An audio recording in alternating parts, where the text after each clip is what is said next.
The ship hung in the darkness, like a sleeping god. 3,000 years it had waited above Carveth Prime, a world of purple storms and empty cities. The planet below had once been home to a great civilization.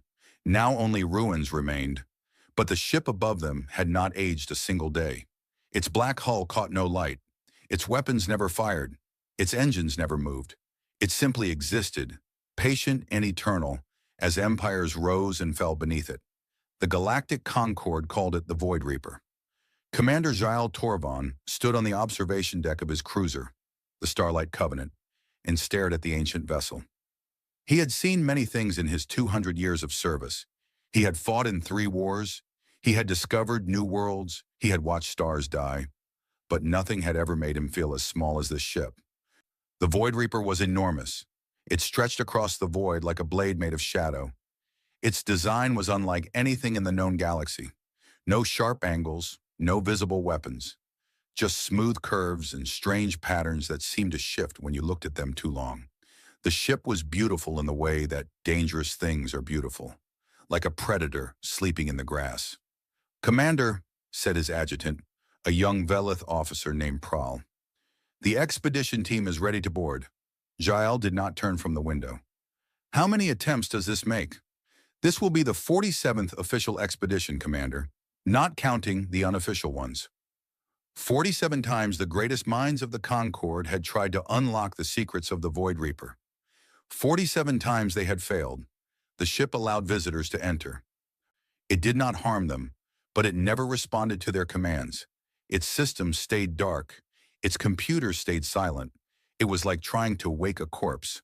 "Who is leading this expedition?" Jael asked. "Senior Scientist Mylis of the Velith Academy. She has assembled a team of 12 specialists from across the Concord, Velith engineers, Orani telepaths, Kreth weapons experts, even a Threll biologist in case the ship has organic components." Jael finally turned. His scales were a deep blue, marking him as a member of the warrior caste of his species. His eyes were gold and tired. "And the human?" Prahl's thin mouth twisted. It was not quite a smile. "Lieutenant Elena Vasquez, Junior Systems Analyst from Earth's Space Division. She is here because the humans demanded representation. The humans have been part of the Concord for 40 years. They have barely left their own solar system. What could they possibly contribute to this mission?" "Nothing, Commander. That is the point. The human is a political gesture. Earth's government wanted to feel included. Senior Scientist Malus has been instructed to keep her out of the way." Jael looked back at the Void Reaper. Somewhere in its depths, answers waited. Answers about the architects, the ancient race that had built this ship and then vanished from the galaxy. Answers about where they had gone. Answers about what they had left behind. "Very well," he said. "Begin the boarding procedure." The shuttle crossed the void in silence. Elena Vasquez pressed her face against the small window and watched the Void Reaper grow larger. Her heart was beating fast. Her hands were sweating. She had dreamed of this moment since she was a child on Earth, reading stories about the stars. Now she was here, about to step inside the most mysterious ship in the galaxy. She was also completely terrified. The other members of the expedition sat around her, speaking in languages she did not understand. The Velith scientists talked in rapid clicks and whistles. The Orani telepaths communicated without words at all, their large eyes blinking in strange patterns.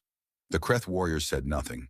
They simply sat with their arms crossed, their massive bodies taking up 3 seats each. Elena was the smallest person on the shuttle. She was also the youngest, and she was very aware that no one wanted her here. "Human!" The voice came from beside her.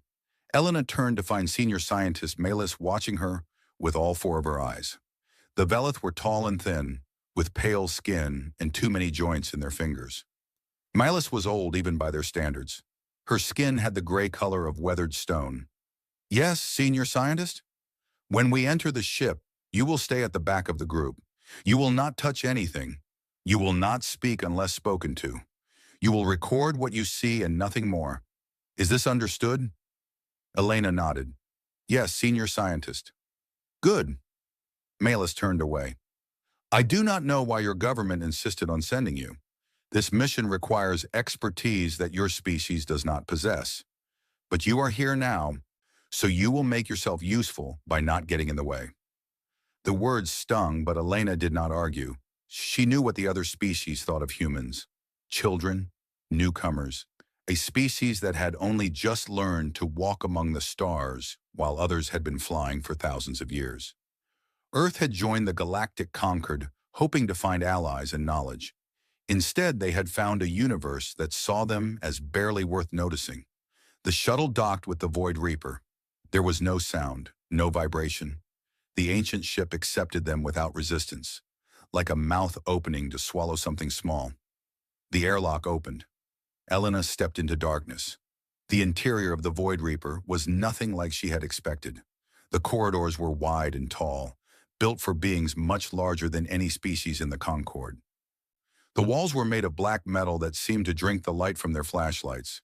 Strange crystal tubes ran along the ceiling, filled with liquid that had stopped flowing long ago. The air was cold and still. It smelled like nothing at all. "Atmospheric readings are stable," said one of the Velith engineers. "Gravity is .9 standard. No biological hazards detected." "The ship is preserving itself," Malus said. "After 3,000 years, it maintains perfect environmental conditions.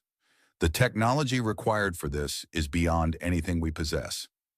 They moved deeper into the ship. Elena stayed at the back as ordered, her recording device capturing everything.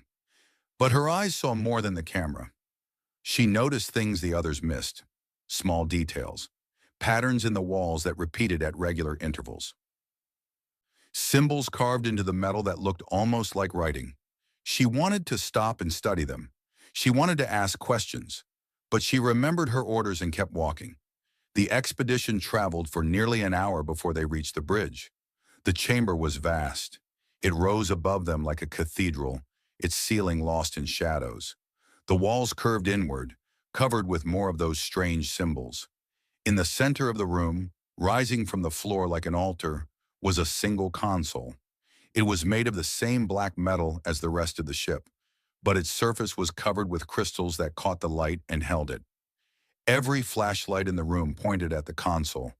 Every eye stared at it with hunger and fear. "The command center," Milas whispered. 46 expeditions, and we have never found it before. The ship was hiding this from us. "Or waiting," said one of the Irani. Her voice was soft and strange like wind through dead leaves. "This ship thinks. It feels. I sense something sleeping in its heart. Something vast." "Can you communicate with it?" Milas asked. "I will try." The Irani stepped forward. Her name was Sarath, and she was one of the most powerful telepaths in the Concord. She had broken the minds of enemy commanders.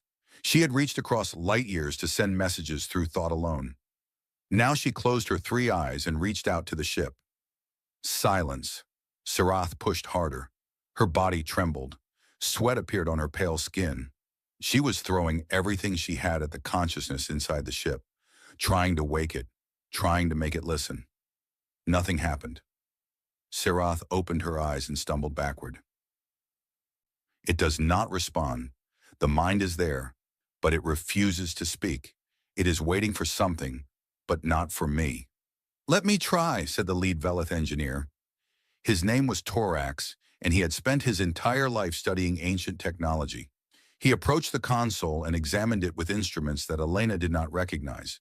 Then he pressed his multi-jointed hands against its surface and began entering commands. The console stayed dark. Torax tried again. He changed his approach. He used different frequencies, different codes, different languages. He worked for 30 minutes, his movements becoming more and more frustrated. Finally, he stepped back. "The interface does not recognize Velith biology. It does not recognize any of our standard communication protocols. The system is functional.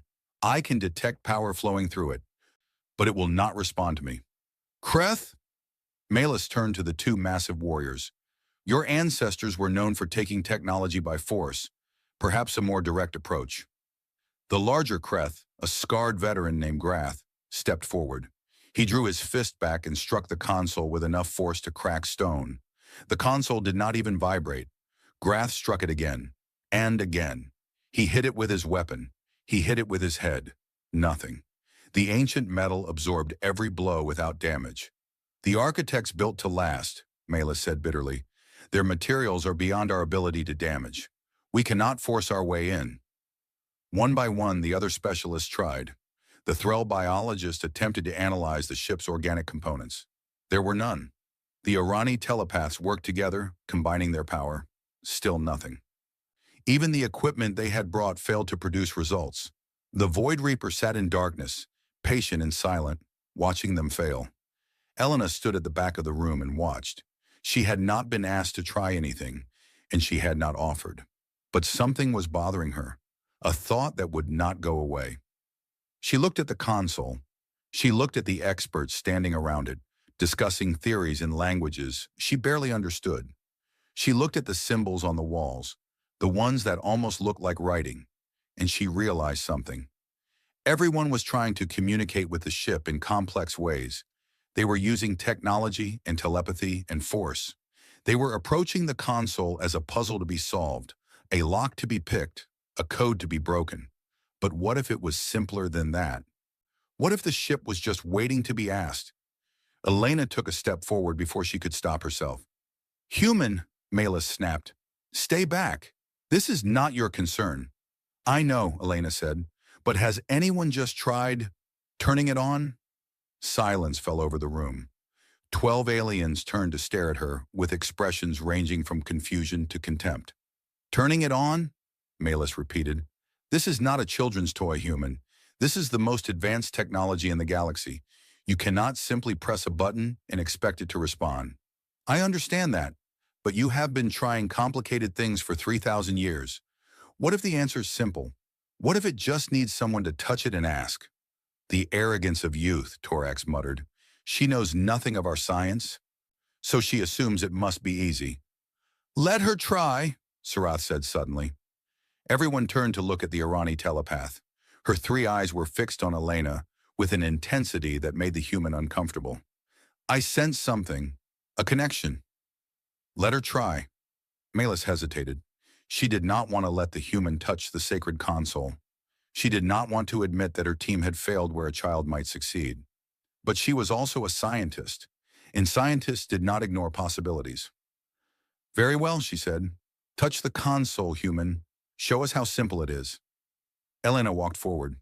Her legs felt weak. Her heart was pounding so hard she thought it might break her ribs. Every eye in the room was on her. Every breath was held. She felt like she was walking to her own execution. The console rose before her, covered with symbols that seemed to glow faintly in the darkness. Up close, she could see that the crystals on its surface were arranged in patterns. Not random patterns, deliberate ones, like keys on a keyboard. She reached out her hand. Her fingers touched the console, and the universe changed. Light exploded through the Void Reaper. Every dark corridor blazed with sudden brightness. Every dead system roared to life. The ship shuddered, not with damage, but with awakening, like a great beast opening its eyes after a long sleep. Elena tried to pull her hand back, but she could not move. The console was holding her in place, not with force, but with connection. She could feel the ship in her mind. It was vast. It was ancient. It was alive. And it was speaking to her. The voice filled the chamber like thunder from a clear sky. It spoke in a language that Elena did not know, but somehow understood perfectly. The words carved themselves into her thoughts with absolute clarity. Genetic signature recognized. Descendant confirmed. Welcome, child of Earth. The Void Reaper has waited 3,000 years for your arrival. The inheritance is ready to be claimed. Malus stumbled backward. Torax dropped his instruments. The Kreth warriors reached for weapons they could not use. Only Sarath remained still, her three eyes wide with understanding. "Impossible," Malus whispered. It responded to her. The ship responded to the human. "Query received," the voice continued. "This unit will now provide historical context. Displaying archive data?" The air above the console shimmered. Light gathered and formed into shapes, images. Holographic projections of things that had been dead for longer than most civilizations had existed. Elena saw ships, thousands of ships, millions of ships, a fleet that stretched across the stars like a blanket of shadow. She saw worlds being built. She saw life being seeded on empty planets. She saw a galaxy being shaped by hands that knew exactly what they were doing. And she saw the beings doing it.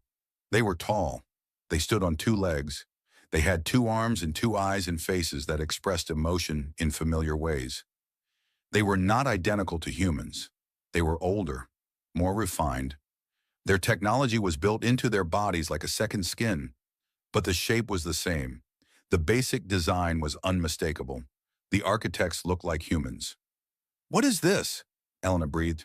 "Historical archive of the seeding protocol." The architects traveled the galaxy for 4 million years, creating life on suitable worlds. Each world received a unique design. Each species was given gifts to help them grow. But only one world received the original template. Only one species was given the key to the inheritance. The holographic display focused on a single world, blue and green and white, beautiful and small, and impossibly precious. Earth. Earth was the last seeding. The architects knew their time was ending. They placed their children there and left them the inheritance fleet. When the children reached the stars, the fleet would awaken. Elena stared at the image of her home world. Her thoughts were chaos. Her heart was somewhere between joy and terror. Everything she had been taught about human history was wrong. Everything the galaxy believed about humans was wrong. They were not newcomers. They were not children. They were the inheritors of the oldest civilization the universe had ever known. "The architects," Malus said. Her voice was hollow. "The architects were human, and they left everything to them." The holographic display shifted again. Now it showed the galaxy as it was today, with all the worlds of the Concord marked in light. And among them, hidden in the darkness between stars, were other lights. Thousands of other lights. Ships. Waiting ships. Ships like the Void Reaper, sleeping until the moment they were called. Inheritance fleet status. Dormant. 10,000 vessels await activation. This unit is prepared to broadcast the awakening signal upon command. Elena finally managed to pull her hand away from the console. She stepped back, breathing hard, her mind reeling. The other members of the expedition were staring at her like she was a stranger, like she was a threat, like she was something they did not understand and could not control. 10,000 ships, Torak said. 10,000 ships like this one, in the hands of humans. "The galaxy," Grath rumbled. "The galaxy is theirs. They could conquer everything." "No," Elena said. The word came out before she could think about it. "No, that's not what this is for. The architects didn't leave us a weapon. They left us a responsibility." But even as she spoke, she could see the fear in their eyes. And she knew that fear would spread across the ship, across the fleet, across the entire galaxy. Everything was about to change. And Elena Vasquez, junior systems analyst from Earth, was standing at the center of it all. The chamber was silent except for the hum of the awakened ship.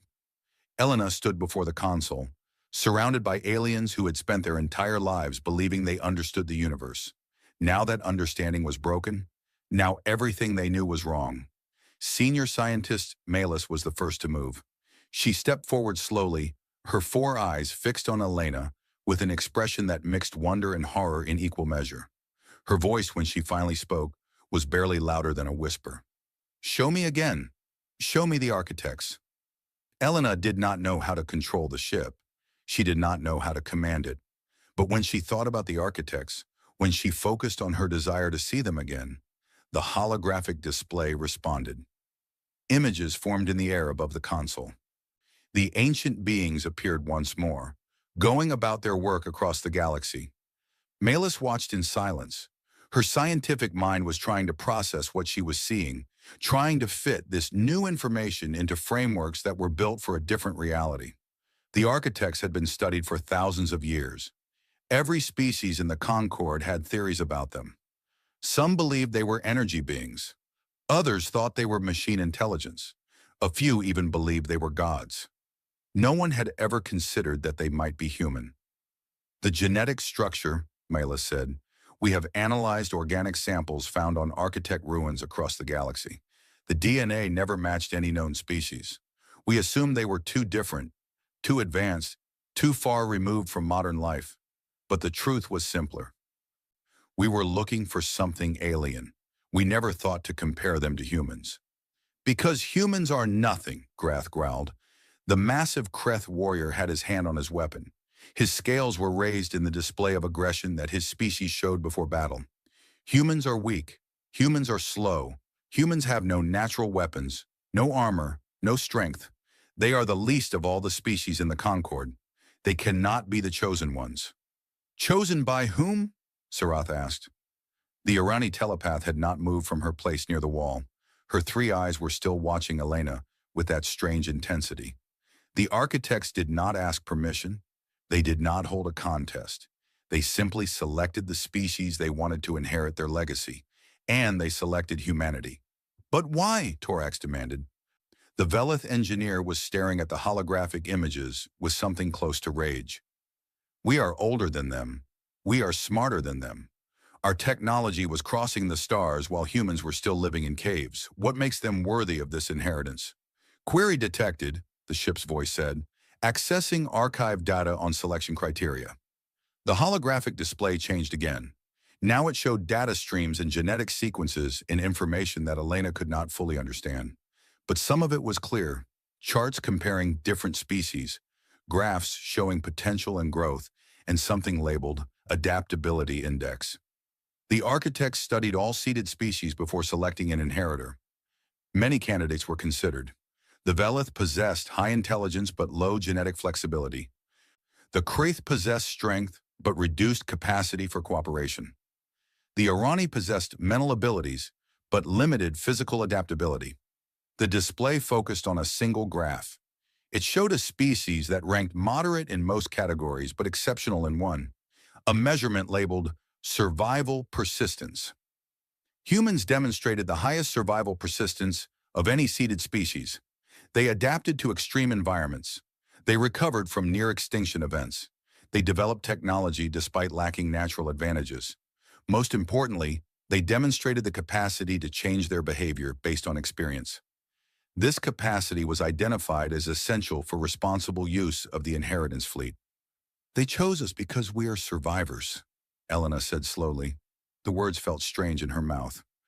She had never thought of humanity as special. On Earth, humans had always seemed fragile compared to other animals. They had no claws, no fangs, no armor, no venom. They survived through cleverness and cooperation and sheer stubborn refusal to die. Now she understood that this was exactly why the architects had chosen them. Survivors, Grath spat.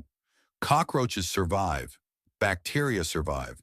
Survival means nothing. Survival means everything, Sarah said quietly.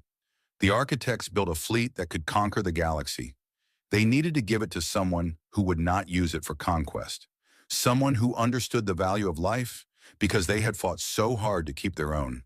This is insane, Mela said. You are suggesting that the most powerful weapons in the galaxy were given to the weakest species because they might be more responsible? That is not science. That is hope. That is faith. The architects operated on timescales that required both science and faith, the ship said. They seeded life knowing they would not survive to see it grow. They built the inheritance fleet knowing they would not be there to guide its use. They made their choice and accepted the consequences. The choice was humanity. Commander Jael's voice crackled over the communication system. Expedition team, report. What is happening on board? Our sensors are detecting massive energy signatures from the Void Reaper. The ship is fully active. Malus touched her communicator.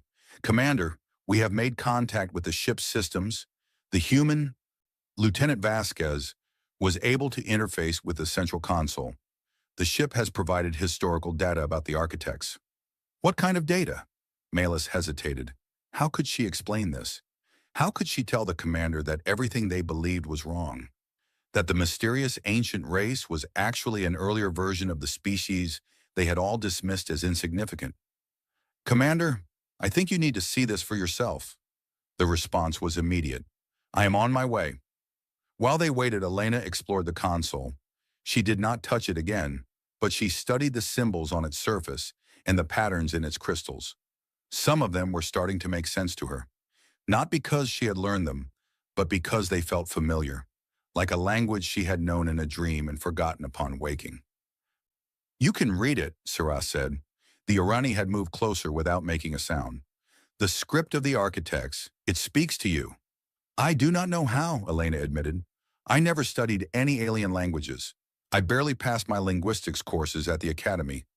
But when I look at these symbols, I understand them. Not perfectly, but enough. The connection is in your blood. The architects designed humans to interface with their technology. When you touch the console, the ship recognizes you as one of its creators. It gives you access that no other species can have. That does not seem fair? Sarath made a sound that might have been a laugh. The universe is not fair, human. The Velith did nothing to deserve their intelligence. The Kreth did nothing to deserve their strength. The Irani did nothing to deserve their telepathy. These are gifts given without reason or justice. Now you have received a gift as well. What matters is what you do with it. Elena looked around the chamber. The other expedition members were still staring at her with suspicion and fear. She understood why. If humanity now controlled the most powerful fleet in the galaxy, then every other species was at their mercy. The balance of power that had maintained peace for centuries had just been destroyed, and she was the one who had destroyed it. I did not ask for this, she said. No one asks for fate, Sarath replied. Fate simply happens. The question is whether you will rise to meet it. Commander Jael arrived 20 minutes later. He walked into the chamber with 5 armed guards, his golden eyes scanning every corner for threats. When he saw the holographic displays still floating above the console, he stopped. His scales shifted from blue to a darker shade that Elena did not recognize. Report, he said. All of it. Malus explained everything. The activation of the console, the ship's response to human touch, the historical archives showing the true nature of the architects, the existence of 10,000 sleeping vessels scattered across the galaxy, waiting to be awakened. Jael listened without interrupting. His expression did not change, but Elena could see his hands clenching and unclenching at his sides, the only sign of the storm raging inside him. 10,000 ships, he said when Malus finished, each one as powerful as this one. Possibly more powerful, Commander. The archives suggest that the Void Reaper is a scout vessel. The main fleet contains much larger ships with weapon systems that we cannot even imagine. And all of it responds only to humans. That is correct. Jael turned to Elena. She had never been the focus of such intense attention. His gold eyes seemed to look straight through her, examining her soul and finding it lacking. Lieutenant Vasquez, do you understand what you have done? I touched a console, Commander. I did not know what would happen. Ignorance does not excuse consequences. You have just given your species control over enough firepower to destroy the Concord, to conquer every world in the galaxy, to end civilizations that have existed for longer than humanity has been alive. I would never do that. Humanity would never do that. Humanity has been part of the galactic community for 40 years. We know almost nothing about you. We do not know what you are capable of. We do not know what you want. And now we must trust you with the most dangerous weapons in existence. Elena straightened her spine. She was small and young and frightened, but she refused to let this man make her feel ashamed. Commander, what happened to the species who tried to claim this ship before? The 17 civilizations you mentioned? Jael paused. They failed. The ship rejected them. Did they fail because they were weak? Or did they fail because they were not the right ones to control this power? What are you suggesting? I am suggesting that the architects were not stupid. They built technology that would last for millions of years. They planned for every possibility. They must have known that other species would try to claim the inheritance, and they designed the ships to reject anyone who was not ready for the responsibility. That is a comforting theory, but theories do not protect civilizations. No, Elena agreed. Actions do. And I am telling you, Commander, that humanity will not use this fleet for conquest. That is not who we are. You speak for all of humanity? I speak for myself, but I know my people. We have spent our entire history fighting each other, learning the hard way that war destroys more than it builds. We finally made it to the stars hoping to find something better. We are not going to ruin that by becoming tyrants. Jael stared at her for a long moment. Then he turned to his guards. Return to the shuttle. I need to contact the Concord Council. Commander, one of the guards said, should we not secure the human? If she controls the ship, then securing her will accomplish nothing except making her angry. Go. The guards left. Jael touched his communicator and stepped away to make his call in private. Elena could hear fragments of the conversation. Words like crisis and emergency session, an unprecedented threat. Each word felt like a weight being added to her shoulders. Torax approached her. The Velith engineer's anger had faded, replaced by something that looked almost like respect. How does it feel? To have the power of gods? Terrifying, Elena admitted. I keep waiting to wake up and discover this was all a dream. It is not a dream. This is real. And you must decide what to do with it. I already decided. I will not use this fleet for war. A noble sentiment. But what happens when someone else decides for you? The Kreth will not accept human supremacy. They will test you. They will attack your colonies to see if you will respond. What will you do then? Elena did not have an answer. She had thought about refusing to use the fleet for conquest. She had not thought about what would happen when others forced the issue. Could she truly keep the peace if everyone expected war? Incoming communication from Inheritance. Fleet Node 7, the ship announced. A second vessel has detected human biosigns in this sector. It is requesting permission to join the primary unit. Everyone in the chamber froze. A second vessel? Malus whispered. There is another architect ship nearby? Affirmative. Inheritance Fleet Node 7. Designation. Stormbringer is currently in dormant status in the asteroid field of the Veth system. It detected the activation of this unit and is now requesting permission to awaken. Elena felt her blood run cold. The Void Reaper had been dormant for 3,000 years. One touch from a human had woken it. Now another ship wanted to wake as well. And there were 10,000 more waiting across the galaxy. What happens if I give permission? She asked. Stormbringer will activate all systems and join this unit in formation. Combined firepower will increase by approximately 300%. 300%. And that was just one additional ship. If all 10,000 activated at once... Do not give permission, Giles said. He had finished his call and was staring at Elena with something close to fear.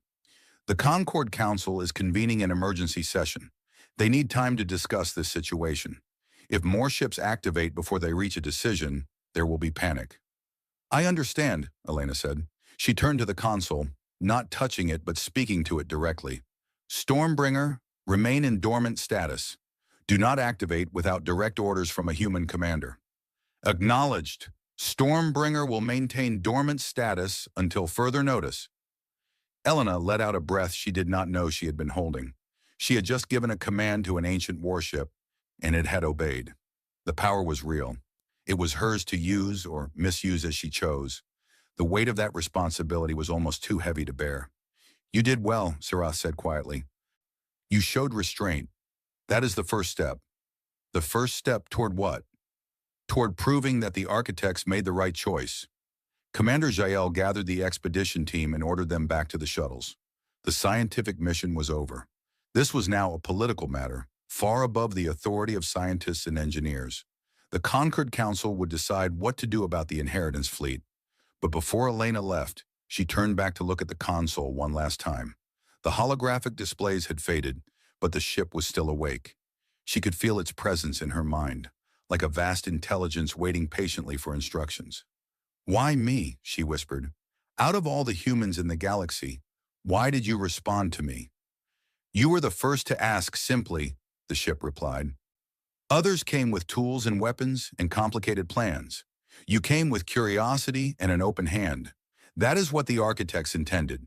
That is what makes you worthy. Elena thought about that as she walked back to the shuttle.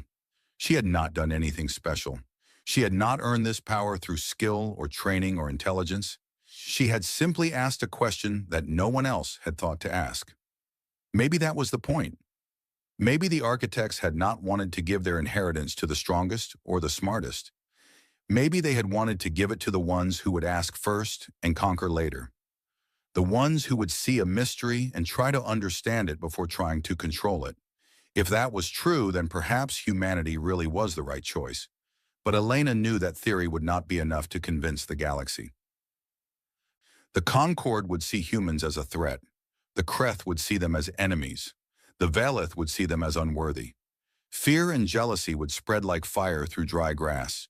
And somewhere in the darkness between stars, 10,000 ships were waiting for a human to call them, waiting for the inheritance to be claimed. Elena did not know what would happen next, but she knew one thing for certain. The galaxy would never be the same. The shuttle departed from the Void Reaper, carrying its passengers back to a universe that no longer made sense. Behind them, the ancient ship hung in the void, its systems humming with power that had been dormant for 3,000 years. For the first time since the architects had vanished, the galaxy had new masters.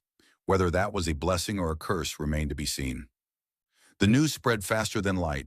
Within hours of the expedition's return, every major communication network in the Concord was broadcasting the same story. The Void Reaper had awakened. The architects had been identified. Humanity had inherited a fleet of 10,000 warships that could crush any force in the known galaxy.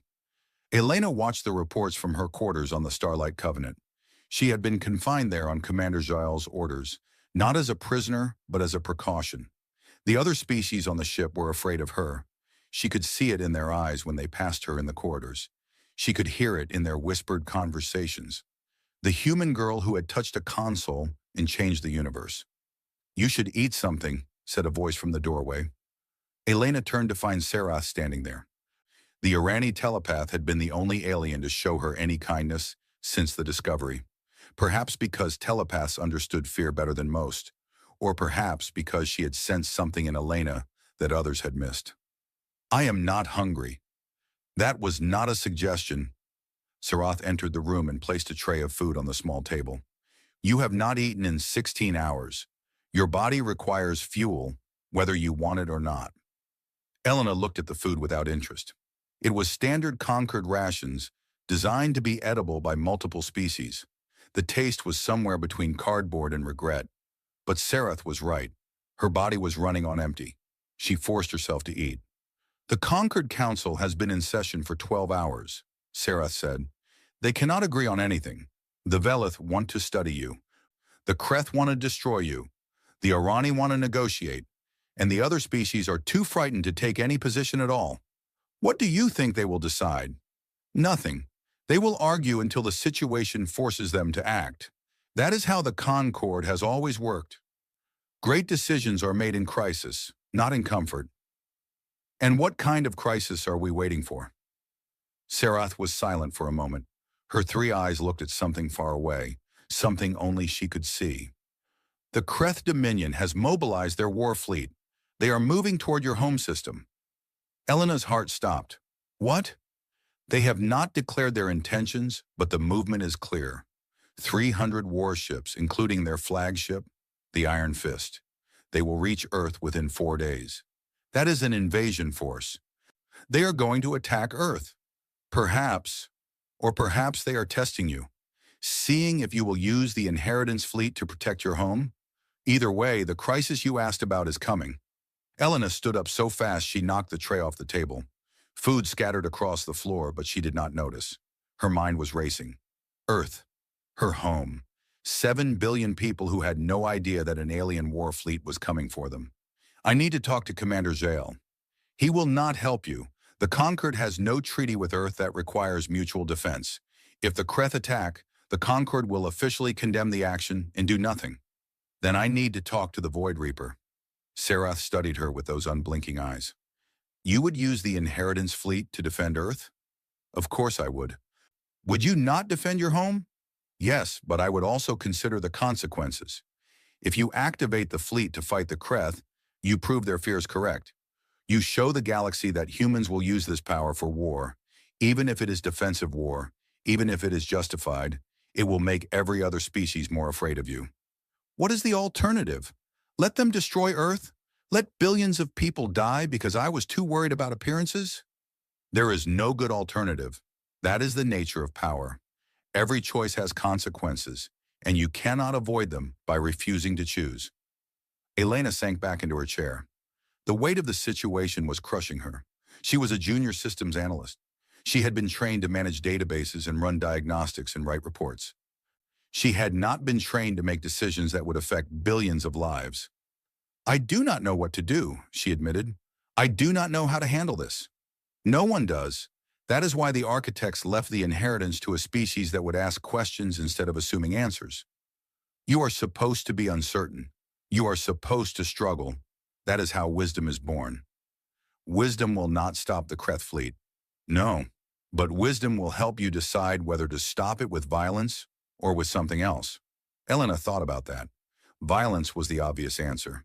The Void Reaper alone might be able to defeat the Kreth fleet, and with the entire inheritance fleet activated, it would be no contest at all. But Sarath was right about the consequences. If humanity showed the galaxy that they would use their power for destruction, then they would become exactly what everyone feared. There had to be another way. "The Stormbringer," Elena said suddenly. "The second ship that contacted us. Where is it now?" "Still in the Veth system. Dormant as you ordered." "What if I activated it but did not use it for combat? What if I brought it to Earth as a show of force, without actually attacking anyone? A display of power without violence. That might work against some species. But the Kreth respect only strength. They will see restraint as weakness. Then I will have to show them strength without destruction. I will have to prove that humanity can be powerful and merciful at the same time." Sarath made a sound that might have been approval. "That is a difficult path, but it is the right one." Elena stood up again. This time she knew exactly where she needed to go. "Can you help me get to the Void Reaper? I need to interface with the ship's systems again. Commander Jael has forbidden anyone from returning to the ship. Then I will have to disobey orders." Sarath was quiet for a long moment. Then she smiled, an expression that looked strange on her alien face. "I was hoping you would say that. Follow me." They moved through the corridors of the Starlight Covenant like shadows. Sarath used her telepathic abilities to sense the positions of guards and crew members, guiding Elena through routes that avoided detection. It was not easy. The ship was on high alert, and every doorway was watched. But they reached the shuttle bay without being caught. The shuttle that had carried them to the Void Reaper was still there, locked down and guarded by 2 Velith soldiers. Sarath touched Elena's arm. "Wait here. I will handle this." She walked toward the guards with calm confidence. They raised their weapons, demanding identification and authorization. Sarath spoke to them in their own language, her voice soft and soothing. Elena could not hear the words, but she could see the effect. The guards' postures relaxed, their weapons lowered. Their eyes became distant and unfocused. Sarath turned and gestured for Elena to follow. "What did you do to them?" Elena asked as they boarded the shuttle. "I suggested that they had already checked our authorization and found it satisfactory. They will remember nothing of our departure." "That seems unethical." "It is. But ethics are luxuries we cannot afford right now. Your home is in danger, and you are the only one who can save it." The shuttle launched into space. Elena watched through the viewport as the Starlight Covenant shrank behind them, replaced by the endless darkness of the void. Ahead, the Void Reaper waited. The ancient ship seemed even more impressive now that it was fully awake. Light pulsed through its hull in patterns that suggested life and thought. Its weapons, invisible before, were now clearly visible as bulges and protrusions along its surface. It was a predator that had stopped pretending to sleep. Elena docked the shuttle and made her way to the bridge. The holographic displays activated as soon as she entered, recognizing her presence. The console glowed with soft light, waiting for her touch. "I need to contact the Stormbringer," she said, "and any other ships within communication range. Accessing Inheritance Fleet Network. 47 vessels are within communication range. Stormbringer is available for direct link." 47 ships. Elena had not expected so many to be so close. The architects had scattered their fleet across the galaxy, but they had placed multiple vessels in each sector, a defensive network that could respond to threats anywhere. Open communication with Stormbringer. A holographic display formed in the air before her. It showed the second ship, a vessel similar to the Void Reaper, but larger, with more pronounced weapons arrays. Its hull was darker, almost invisible against the background of stars. Stormbringer acknowledging communication, awaiting orders. "I am Lieutenant Elena Vasquez of the human species. I am issuing an emergency activation order. Stormbringer is to proceed to the Sol system and take up defensive position around the third planet, designated Earth. Understood. Stormbringer will activate and proceed to designated coordinates. Estimated arrival, 31 hours. 31 hours. The Kreth fleet would reach Earth in 4 days. That gave her time to prepare. But she needed more than one ship. The Kreth had 300 warships. Even with the superior technology of the Inheritance fleet, she needed enough firepower to make them hesitate. How many ships can reach Earth within 4 days? 12 vessels can reach designated coordinates within the specified time frame. Vessel classifications include 3 scout units, 5 defensive platforms, 3 strike cruisers, and 1 command carrier. Activate all of them. Have them proceed to Earth and take up defensive positions. No offensive action is to be taken unless I specifically order it. Acknowledged. Activation orders transmitted. 12 vessels will proceed to Sol system. Elena let out a breath. 12 ships against 300. The numbers were against her, but the technology was not. The architects had built weapons that could crack planets and shields that could stop stars. 12 of their ships might be enough to hold the line, but she did not want to fight at all. She wanted to show the Kreth that they could not bully humanity, while also showing them that humanity would not become bullies themselves. Void Reaper, I need information about Kreth psychology, their military traditions, their concept of honor. Accessing cultural database. The Kreth Dominion is a warrior culture that values strength, courage, and direct confrontation. Honor is gained through combat and lost through cowardice.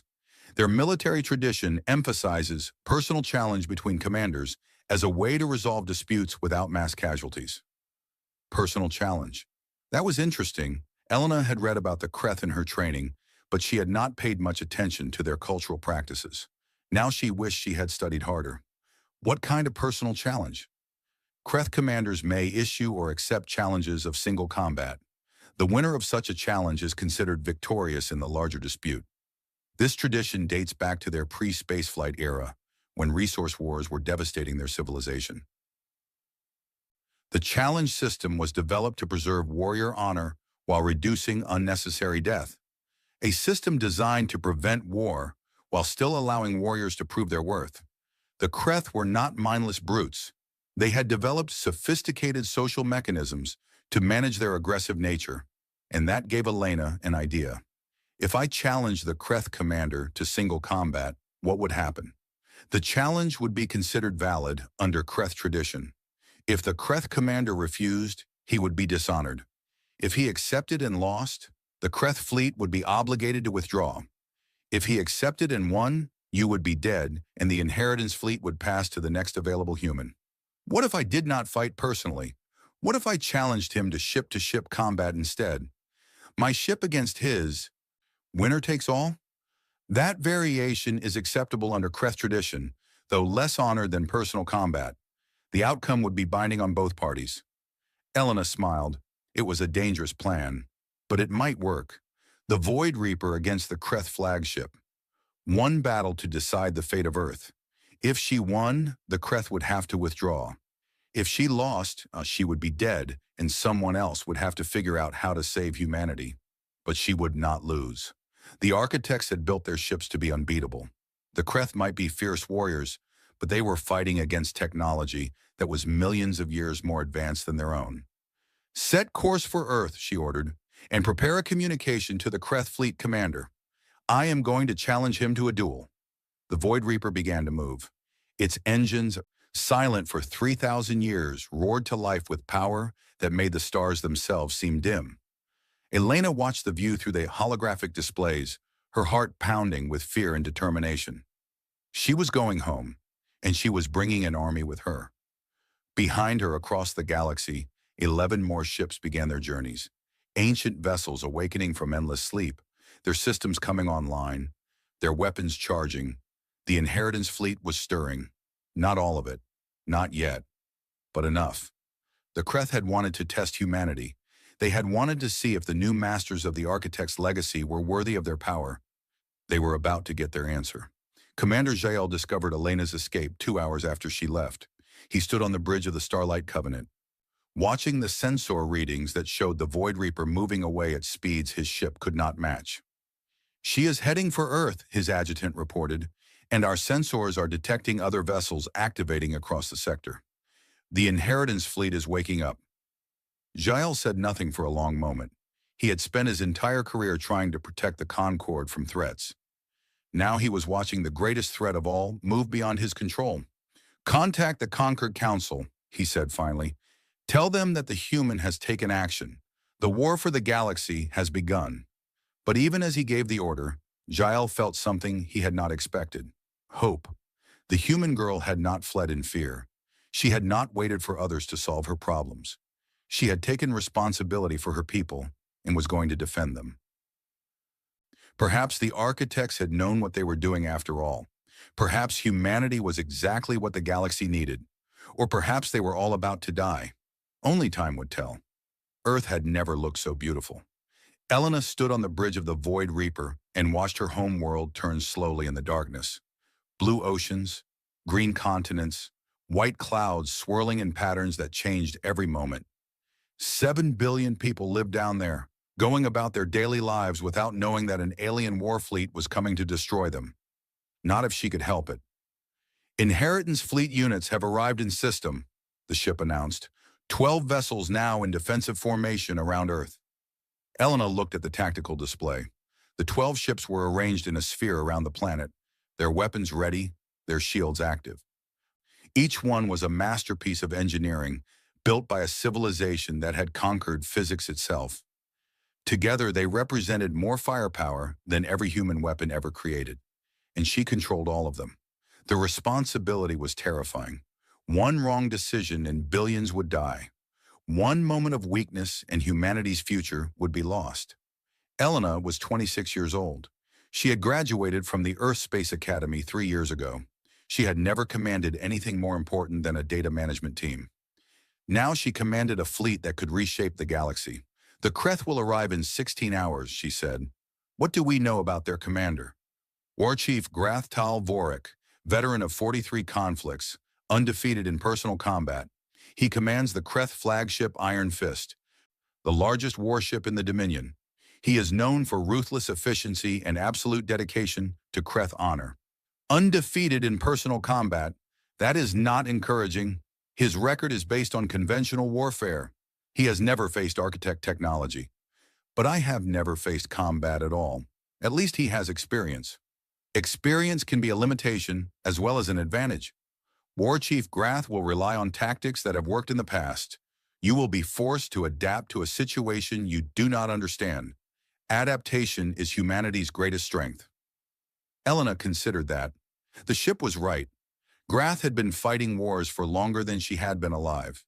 He knew how to win battles using the weapons and strategies he understood. But the Void Reaper was something completely outside his experience. He would have to adapt to fight it, and adapting was not what the Kreth did best. Maybe she had a chance after all. "Open a communication channel to Earth's government. They need to know what is happening." The holographic display shifted. A moment later, the face of Earth's Secretary General appeared. He was an older man with gray hair and tired eyes, the kind of leader who had spent his entire career dealing with problems that had no good solutions. Now he was facing the biggest problem of all. "Lieutenant Vasquez, I have received reports about your activities. The Concord Council is furious. They are calling you a rogue agent, a threat to galactic peace. With respect, Secretary General, the Kreth were coming to destroy Earth before I did anything. I am trying to stop them. By activating an ancient alien war fleet? Do you understand how dangerous that is?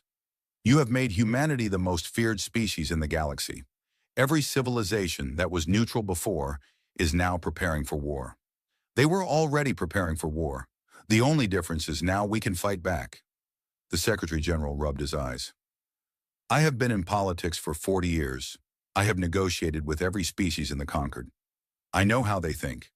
And I am telling you that what you are doing will make things worse. What would you have me do?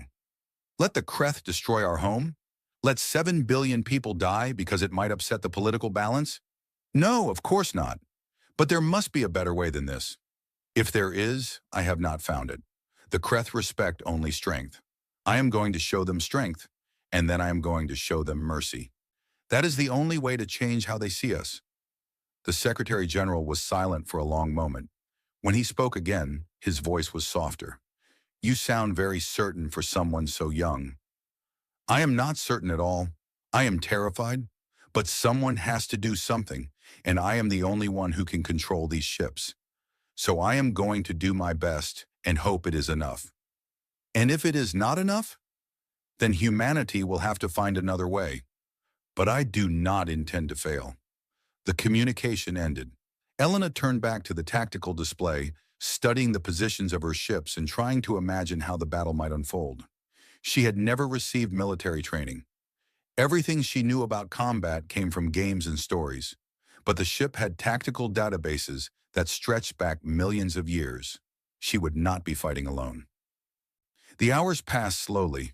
Elena tried to rest but could not sleep. She tried to eat but could not taste the food. Her mind kept returning to the same thoughts, spinning in circles that led nowhere. What if she was wrong? What if the Kreth were stronger than she expected? What if humanity's first true test in the galaxy ended in failure? She was standing on the bridge, watching Earth turn beneath her, when the sensors detected the approaching fleet. Kreth War Fleet entering system, 312 vessels. Flagship Iron Fist is at the center of formation. Elena felt her heart rate spike. The enemy was here. There was no more time for doubt or fear. Now there was only action. Open a channel to the Kreth flagship. The holographic display formed a new image. War Chief Grath Tal Vorik was exactly what Elena had expected. Massive, scarred. His scales were the dark red of dried blood, and his eyes were the color of molten gold. He looked like a nightmare-given form, a creature built for war and nothing else. "Human," he growled. "You are the one who controls the Architect's ships, the child who thinks she can challenge the Dominion. I am Lieutenant Elena Vasquez of Earth, and I am not challenging the Dominion. I am defending my home." "Your home?" Grath's mouth twisted into something that might have been a smile. "A tiny world at the edge of the galaxy, a species that has barely learned to walk among the stars. You are nothing. Your people are nothing. The only thing that makes you worthy of notice is the power you have stolen." "I did not steal anything. The Architects left their fleet to humanity. We are the inheritors, whether you accept it or not." "Inheritors?" Grath spat the word like poison. "The Architects gave life to my ancestors. They shaped our world and made us strong, and then they gave their greatest treasures to weak, soft creatures who cannot even survive without clothing and shelter. It is an insult, a mockery, and I will not allow it to stand." "Then you will have to go through me." Grath laughed. It was a harsh sound, full of contempt and violence. "Through you? Child, my fleet has destroyed civilizations older than your entire species. We have burned worlds and shattered armadas. You have 12 ships. I have 300. The mathematics are not in your favor." "Maybe not, but I did not come here to fight a numbers game. I came here to challenge you, War Chief. Ship to ship. The Void Reaper against the Iron Fist. Winner takes all." The laughter stopped. Grath's golden eyes narrowed, and something changed in his expression. The contempt was still there, but now it was mixed with something else. Interest. Calculation. "You know our traditions. I know that the Kreth value honor above all else. I know that a challenge between commanders is the highest form of combat. And I know that if you refuse, your warriors will see you as a coward. You think to manipulate me with words? I have faced greater threats than your pathetic attempt at psychology. It is not manipulation. It is an offer. Fight me in single combat, and we will settle this without thousands dying. If you win, humanity will submit to whatever terms you demand. If I win, you will withdraw your fleet and leave Earth in peace." Grath was silent. Behind him, Elena could see other Kreth officers watching the exchange. Their expressions were impossible to read, but their body language suggested intense focus. This was a moment that would define their war chief's honor. "You are either very brave or very stupid," Grath said finally. "No one has ever defeated me in combat. Ship to ship or blade to blade, the result will be the same. You will die, and your precious Earth will burn." Then you have nothing to lose by accepting my challenge. Nothing except the satisfaction of watching your entire fleet destroyed. But very well, human.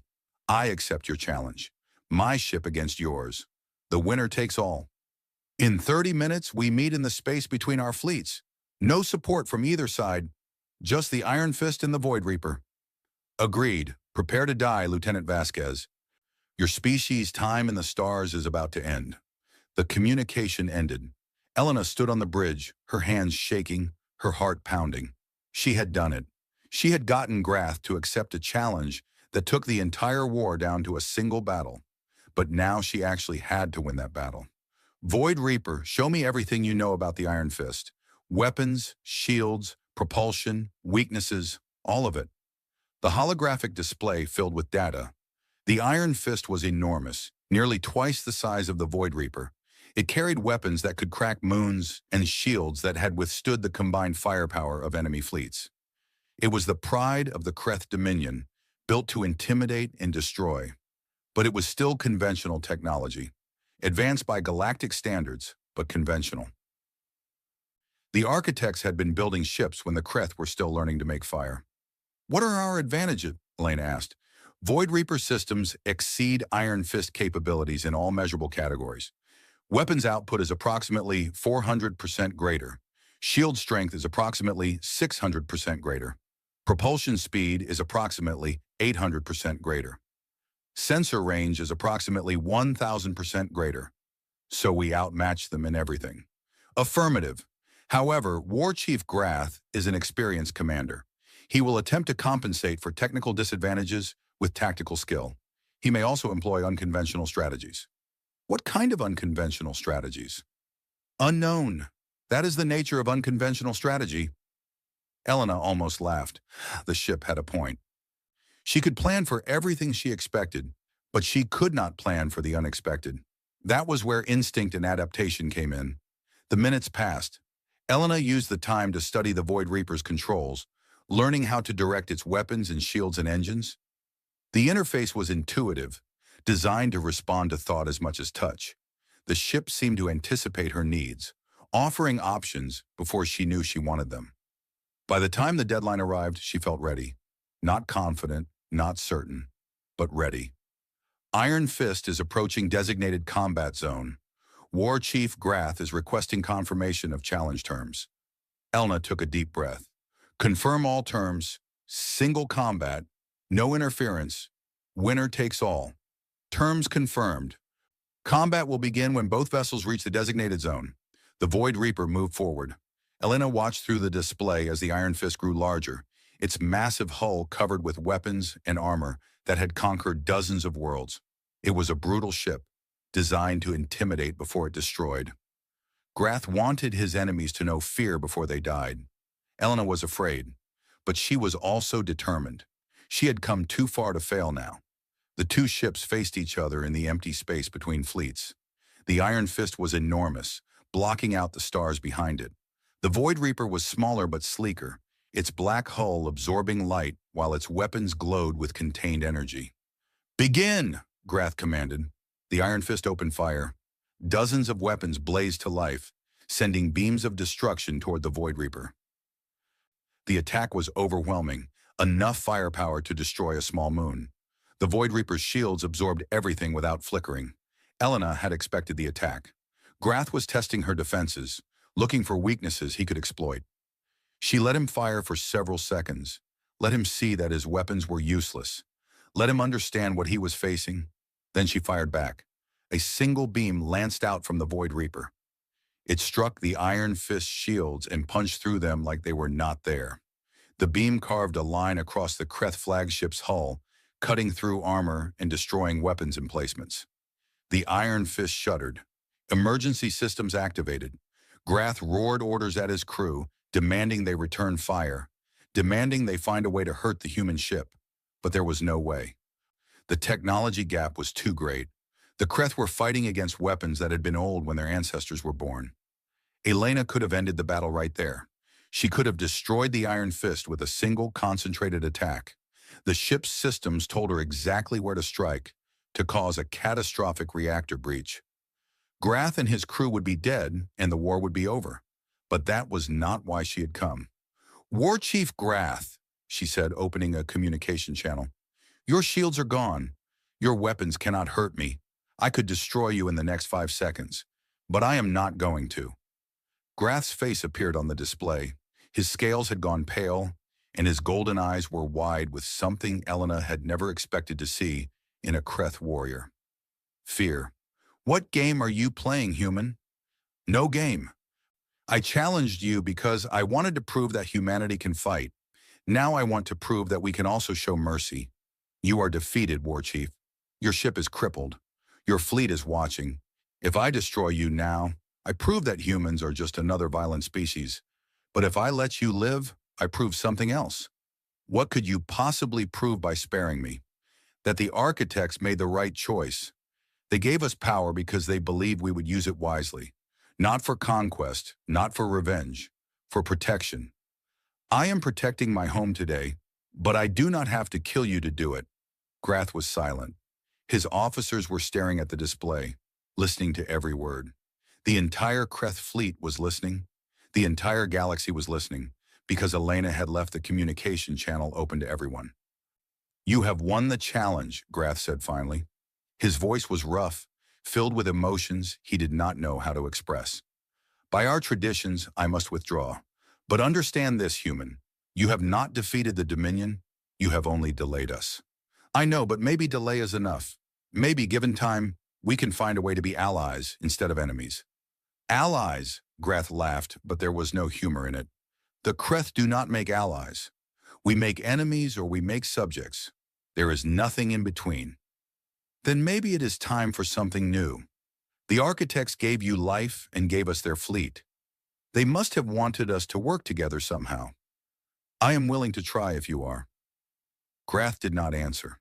His face disappeared from the display, and the Iron Fist began to turn away.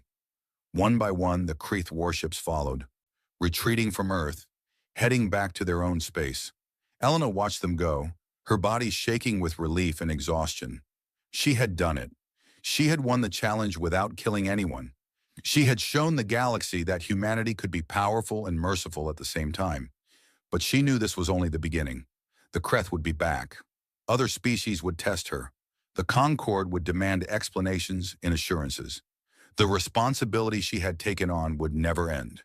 The Void Reaper hummed around her, its systems pulsing with energy that had waited 3,000 years to be used. Elena reached out and touched the console, feeling the ship's presence in her mind. "Thank you," she whispered. "You are welcome, child of Earth. The inheritance is in good hands." Behind her through the viewport, Earth turned slowly in the darkness. 7 billion people who would never know how close they had come to destruction.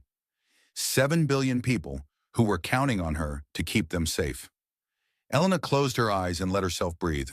One battle was over, but the war for humanity's future had just begun. 6 months had passed since the battle at Earth. The galaxy had changed in ways that no one could have predicted. The Kreth Dominion had withdrawn to their own borders, not in defeat but in contemplation. War Chief Grath had returned home a different creature than the one who had left. He spoke of the human girl who had shown him mercy when she could have shown destruction. He spoke of power used with wisdom instead of rage. His warriors did not know what to make of it. Neither did the Kreth leadership. The Concord had fractured. Some species demanded that humanity be destroyed before they became too powerful. Others argued that humanity had proven themselves worthy of their inheritance. The debates raged in council chambers across the galaxy, filled with fear and hope in equal measure. And at the center of it all stood Elena Vasquez, who was no longer a junior systems analyst from Earth. She stood on the bridge of the Void Reaper, watching the stars spin slowly past the viewport. The ship had become her home in these months, more familiar than any place she had ever lived. She knew its corridors like she knew her own heartbeat. She knew its systems like she knew her own thoughts. The bond between them had grown deeper with every passing day. "Admiral Vasquez," the voice came from the doorway. A young man in an Earth military uniform stood there, holding a data pad. His name was Marcus Chen, and he served as her adjutant. 6 months ago, Earth had no admirals. Now they had one, whether they had wanted one or not. "What is it, Marcus?" We have received a communication from the Irani Collective. They are requesting a meeting.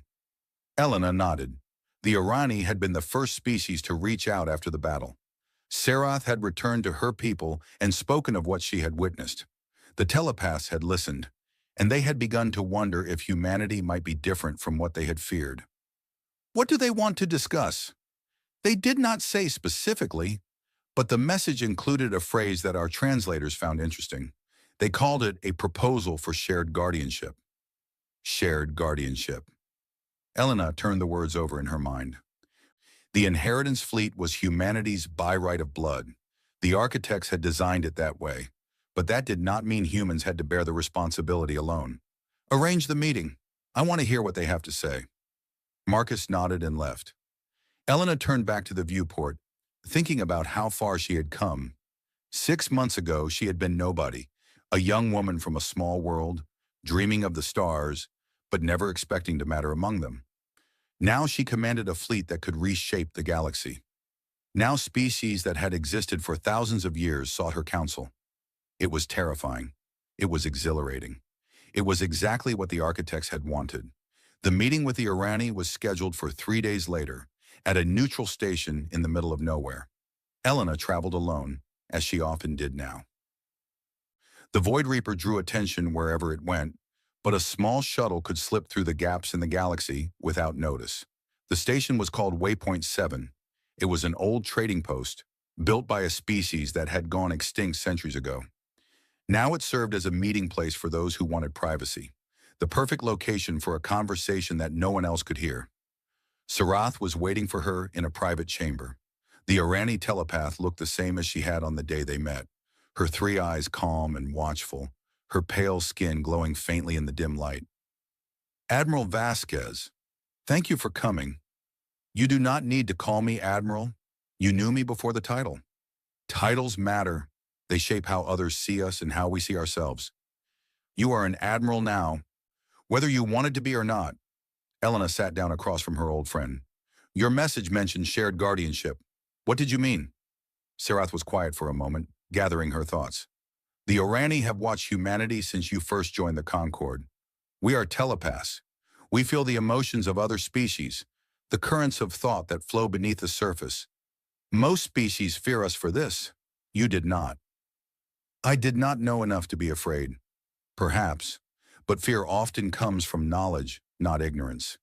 Your species knew what we were, and you treated us with respect anyway. That was unusual. That was interesting. And now you control the most powerful fleet in the galaxy. The Concord is terrified. The Kreth are reconsidering everything they believe. Every species is watching you, waiting to see what you will do with your power. I have told them what I will do. I will protect those who need protection. I will not conquer. I will not dominate. The fleet is a shield, not a sword. Words are easy. Actions are harder. The galaxy has heard your words. They need to see your actions. Elena leaned forward. Then tell me what to do. I did not ask for this power. I did not train for this responsibility. If the Irani have wisdom to share, I am listening. Sarath's third eye, the one in the center of her forehead, seemed to glow brighter. The architects gave you the fleet because they trusted humanity. But humanity is not a single person. It is billions of minds, billions of hearts, billions of different wants and needs. How will you ensure that your species uses this power wisely? I do not know. I am trying to establish guidelines to create institutions that will outlast me, but I am making it up as I go. That is honest. Most leaders would pretend to have all the answers. Your honesty is why the Irani want to help. Help how? We propose an alliance, not a political alliance, bound by treaties and obligations, a partnership of minds. The Irani can sense thoughts and emotions. We can detect deception and fear and aggression. If humanity is to be the guardian of the galaxy, let us be your advisors. We will help you understand the species you protect. We will warn you when danger approaches. And we will tell you the truth, even when the truth is painful. Elena considered the offer. The Irani were powerful telepaths. Their ability to read minds made them valuable and frightening in equal measure. Having them as allies would give humanity insight that no other species possessed. But there were risks. Some humans would not trust the Orani. They would fear having their thoughts read, their secrets exposed. They would see the partnership as a surrender of privacy rather than a sharing of responsibility. What do the Orani gain from this alliance? Elena asked. Protection, Saras said simply. We are telepaths, but we are not warriors. Our numbers are small, and our enemies are many.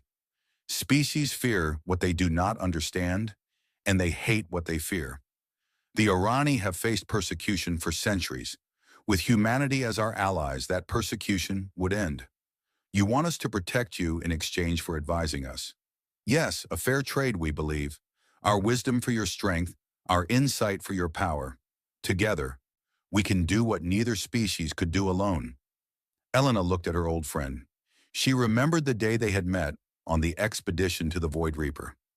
Sarath had been the only alien who had treated her with kindness. She had helped Elena escape the Starlight Covenant when no one else would.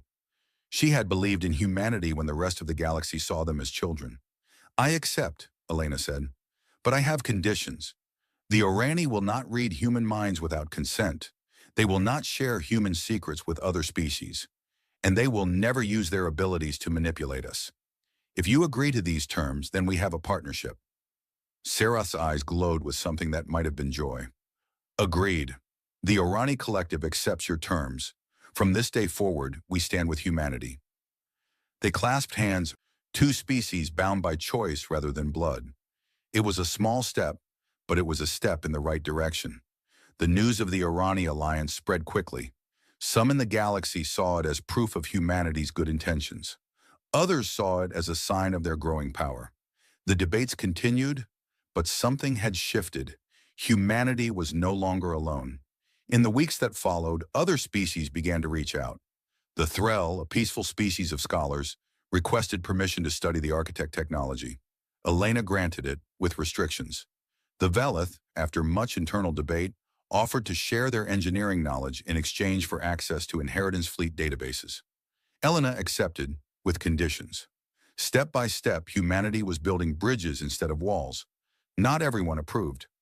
Earth's government worried that Elena was giving away too much. The Kreth hardliners called for renewed war.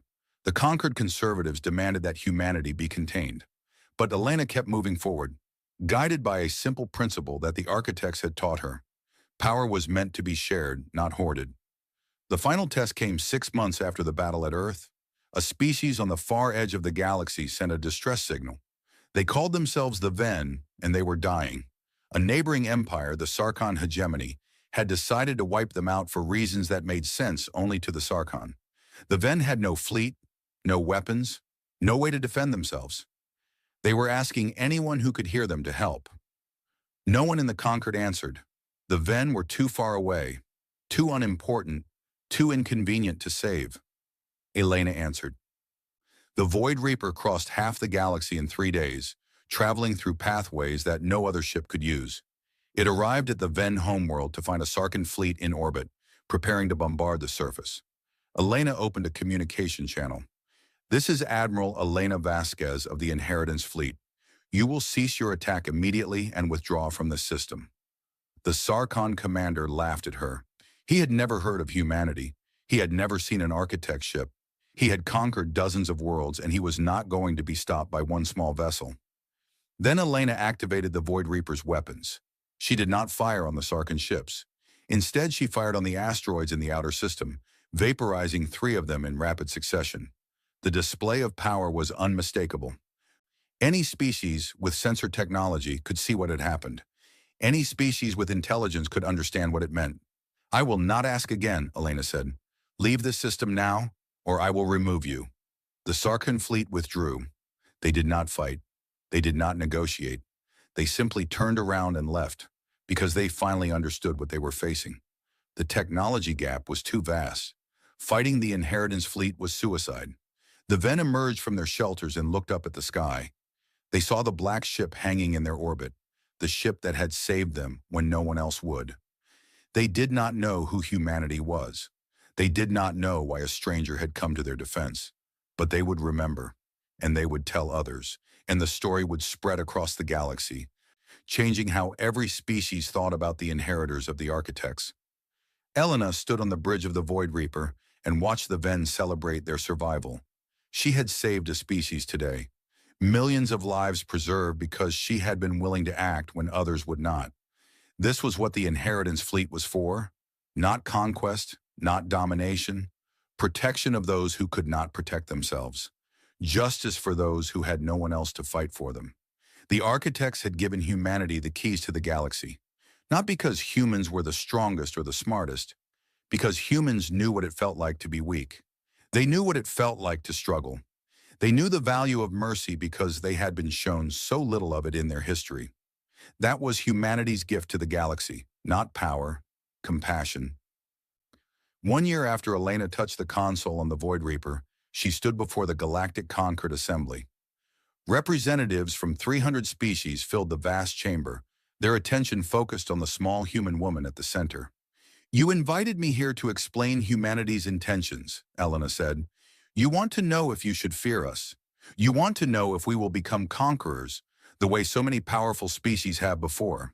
She paused, looking around the chamber at faces both familiar and strange. "I cannot promise you that humanity will never make mistakes. We are flawed like every species. We have wars in our history, cruelty, injustice. We are not perfect, and we never will be. But I can promise you this. We understand what power means. We spent our entire existence fighting to survive on a single world. We struggled against predators and diseases and ice ages and each other. We learned, slowly and painfully, that cooperation brings survival and conflict brings destruction. The architects gave us the Inheritance Fleet because they trusted us to use it wisely. I intend to honor that trust. The fleet will defend those who cannot defend themselves. It will protect those who face extinction. It will stand against tyranny wherever tyranny rises. We do not want to rule you. We want to stand beside you. We want to build a galaxy where power is used for protection, not domination, where strength serves the weak instead of crushing them." Elena raised her hand, and the holographic displays throughout the chamber activated.